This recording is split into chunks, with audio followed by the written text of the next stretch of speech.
siya. Kasama ang buong family, papunta kami ngayon ng Okada para mag-celebrate ng aking birthday.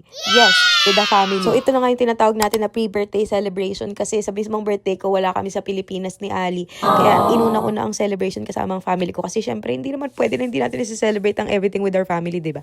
Ang daming word na family. Medyo late na nga kami nakapag-check-in kasi hinintay pa namin si daddy dahil galing pa siya sa work dahil alam niya naman kahit bakasyon ng teachers may pasok ang principal. So yun. Kaya paano nag-check-in pala dito sa Okada merong security deposit na 5K. Sobrang random yung shinare sa inyo yun. Tapos itong pagro-room tour sana hindi pala nakuhaan ng kapatid ko kasi putol. Pero ito, hello guys, itong room namin. And ito naman yung room nila mami. Tapos ang ganda-ganda ng CRP. Pwedeng matulog.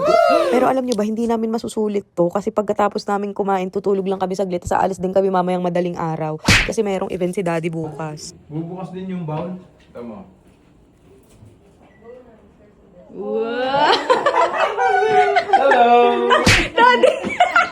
Simula na naman po ng kakulitan ng tatay ko. Diyos ko naman. So, ito nga pala ang view namin dito sa taas. Diyan namin mapanood ang fountain show later. Tapos, nagpahinga lang kami ng few minutes dahil medyo malayo-layo din yung binyahe namin. Magandang hapon mga kadunong. Magandang gabi na.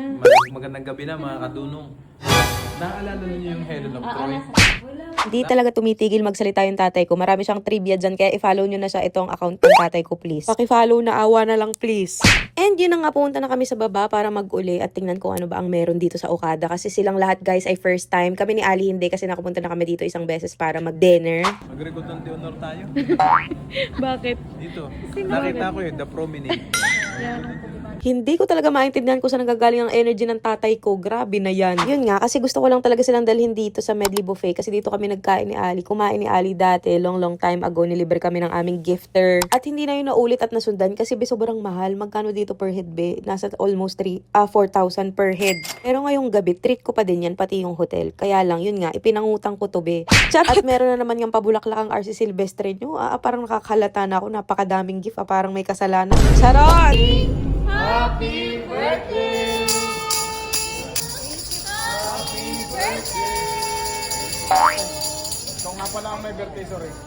Thank you po. Kala ko ako eh. Napakakulit talaga. So yun na nga. Thank you Ali. Thank you sa family ko. Sobrang kompleto na ang birthday ko kasi kayo lang naman talaga ang gusto kong kasama sa special na araw na to kahit hindi ko pa birthday. Yeah, napaka-arte. Ayun, after mag-dinner, hindi muna kami bumalik sa hotel room. Tapos nag-uli-uli muna kami and nakita nga namin tong casino. Pero guys, hindi kami nagaganyan ha. Nakita lang namin to dito. Hindi talaga itong pinunta natin. At alam nyo, na bawal yan sa ating mga government employees, official lahat. B, no na no for you. Teka nga, bigyan nyo muna kami ng time para magpiling aesthetic, oh.